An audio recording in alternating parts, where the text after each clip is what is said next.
உலக மக்கள் எல்லோருக்கும் வணக்கம்.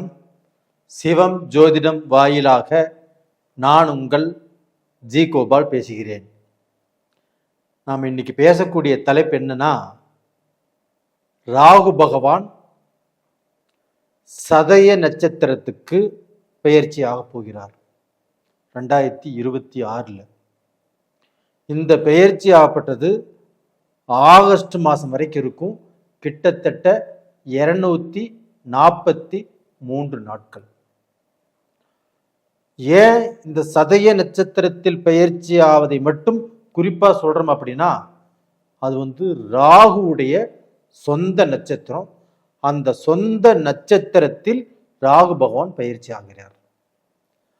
அப்ப இதனால சிம்ம ராசிக்காரங்களுக்கு என்ன பலன் நடக்கும், இதை பற்றி தான் இந்த வீடியோவில் நம்ம பேச போகிறோம். அப்போ சிம்ம ராசிக்கு ராகு எந்த இடத்துல இருக்கிறாரு, அவர் எந்த இடத்த பார்க்கிறாரு அப்படிங்கிறது ஃபர்ஸ்ட் பார்க்கலாம். அப்போ சிம்ம ராசிக்கு 7ஆம் இடத்தில் அந்த ராகு பகவான் இருக்கிறார்.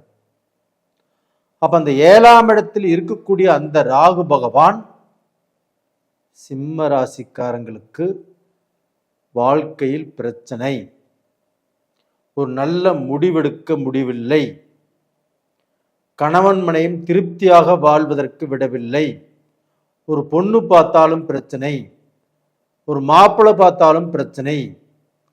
அப்ப இது மாதிரி குழப்பத்துல சிம்ம ராசிக்காரர்கள் இருக்கிறார்கள். அதுபோக கூட்டு பிஸ்னஸ், அப்ப அந்த கூட்டு தொழில், இந்த மாதிரி விஷயத்துல எவ்வளவு லாபம் சம்பாரிச்சு வாழ்ந்துட்டு இருந்தாலுமே இப்ப போட்ட கூட்டை பிரித்து கொள்ளலாமா, நம்ம கூட்டு சேர்ந்து லாஸ் ஆயிட்டு இருக்குது, நாம் இதனால முன்னுக்கு வர முடியல அப்படிங்கிற சில எண்ணங்களும் இப்ப வந்துட்டு இருக்குது. அப்ப இந்த நிலை மாறுமானா கண்டிப்பாக மாறும். எப்படி அப்படின்னா, இந்த ராகு பகவானை குரு பகவான் ஆகப்பட்டது உங்களுடைய ராசிக்கு 11ஆம் இடத்தில் இருக்கக்கூடிய அந்த குரு பகவான் ராகு பகவானை 9ஆம் பார்வையில் பார்க்கிறார். அப்ப அந்த குரு ராகு பகவானை பார்த்து அந்த ராகுவின் விஷத்தன்மையை கக்க வச்சுட்டு கோதண்ட ராகுவாக மாறி நல்ல பலனை கொடுக்கவிருக்கிறார். இது எது வரைக்கும் தெரியுங்களா? ஜூன் மாதம் 2ஆம் தேதி வரைக்கும். அப்ப அந்த ஜூன் மாதம் 2ஆம் தேதி வரைக்கும் கண்டிப்பாக சிம்ம ராசிக்காரர்களுக்கு ஒரு நல்ல பலன் கண்டிப்பாக கிடைத்தே தீரும். இங்க பொண்ணு பார்க்குற மாதிரி இருந்தாலும் பொண்ணு பார்க்கலாம், மாப்பிள்ளை பார்க்குற மாதிரி இருந்தாலும் மாப்பிள்ளை பார்க்கலாம். உங்களுடைய திருமண வாழ்க்கை சந்தோஷமாக இருக்கும். உங்களுக்கு எந்த குழப்பமும் தொழில் ரீதியாகவோ மன ரீதியாகவோ கண்டிப்பாக வராது. அப்படி வருதுன்னா இப்போ உங்களுக்கு அஷ்டம சனி.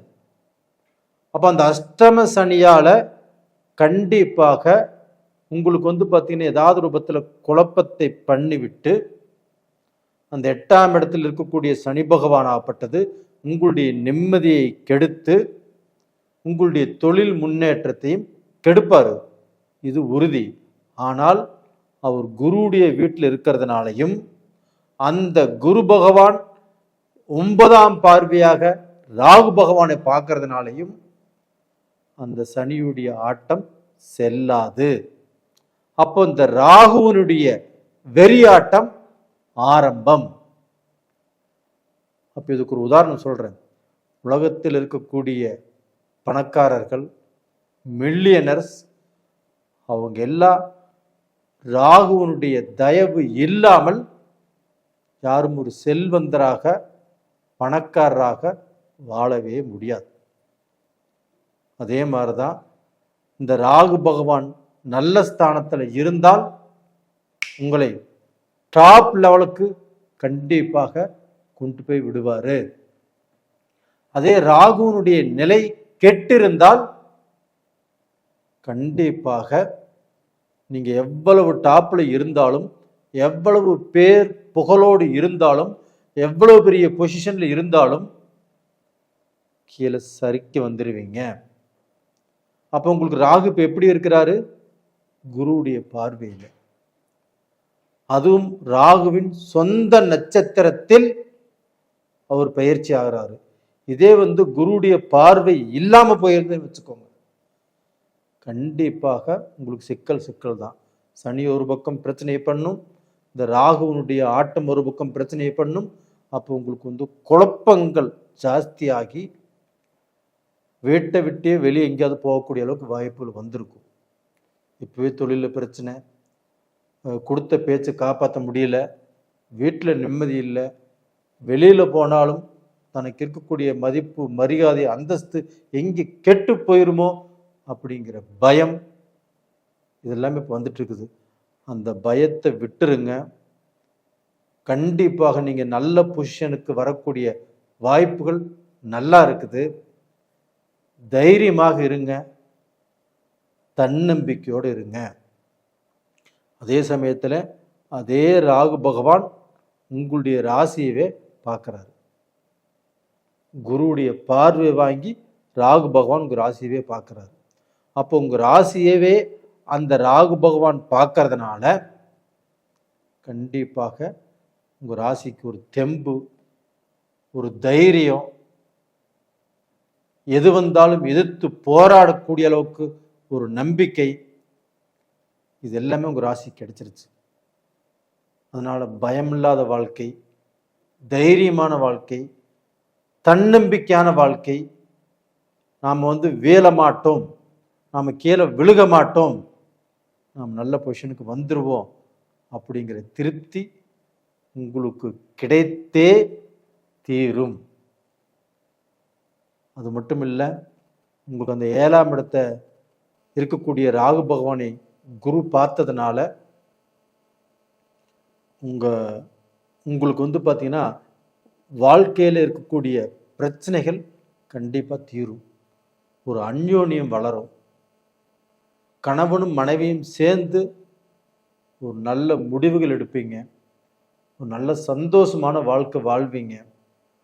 உங்கள் மக்களுக்கு அவங்க தவறான பாதையில் போயிட்டுருக்குறாங்க, இல்லை படிக்கலை, இல்லை பார்த்தீங்கன்னா செல்ஃபோன்லேயே மூழ்கி இருக்கிறாங்க, அப்பா அம்மாவுக்கு கட்டுப்படலை அப்படின்னாலும் இப்போ நீங்கள் சொன்னால் அவங்களும் உங்களுடைய பேச்சுக்கு கட்டுப்படுவாங்க, தவறான பாதையில் போக மாட்டாங்க, உங்களுக்கு நல்லபடியாக நல்ல வாரிசுகளாக இருப்பாங்க.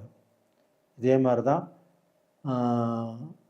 நான் போன ஒரு 5 மாதம் 6 மாதத்துக்கு முன்னாண்ட ஒரு ஜாதகம் எனக்கு வந்துச்சு. அந்த ஜாதகத்தை பார்த்து நான் சொன்னேன், உங்களுடைய பசங்களுக்கு உங்களாலேயே பிரச்சனை வரும் அப்படின்னு. நீங்கள் திட்டுறதோ பேசுகிறதோ அவங்கள பார்த்தீங்கன்னா வெறுக்கிறதோ இந்த மாதிரி சூழ்நிலையில் இப்போ வரும். ஆனால் அதன் பிரகாரம் நீங்கள் நடந்துக்க வேண்டாம். கொஞ்சம் அன்பு காட்டுங்க, பாசம் காட்டுங்க, முடிஞ்ச வரைக்கும் அவங்ககிட்ட பேசாமல் கூட விட்டுருங்க. ஆனால் அவங்களை திட்ட வேண்டாம், பேச வேண்டாம், அவங்க மேலே வெறுப்பு காட்ட வேண்டாம்னு சொன்னேன், கேட்கல. அதேமாரி வெறுப்பு வந்துச்சு, வெறுப்பு காட்டியிருக்கிறாங்க, பேசியிருக்கிறாங்க, திட்டியிருக்கிறாங்க. அந்த பையன் வீட்டை விட்டு வெளியில் போயிட்டாப்புல. இப்போ ஐயோ அம்மானா யாருக்கு நஷ்டம்? உங்களுக்கு தான் நஷ்டம். அது மாதிரி தான் இப்போ உங்களுக்கு மக்களால் நல்ல பலன் கிடைக்கும். மக்களை நீங்கள் அரவணைத்துக் கொள்வீர்கள் அப்படின்னு சொல்லியிருக்கிற. கண்டிப்பாக இது நடக்கும். தைரியமாக இருங்க. நேயர்களே, இந்த வீடியோ உங்களுக்கோசரம் தான். லைக் பண்ணுங்கள், சப்ஸ்கிரைப் பண்ணுங்கள், உங்கள் நண்பர்கள் யாராவது இருந்தாலும் ஷேர் பண்ணுங்கள். உங்களிடமிருந்து விடைபெறுவது உங்களின் ஜி கோபால். நன்றி, வணக்கம்.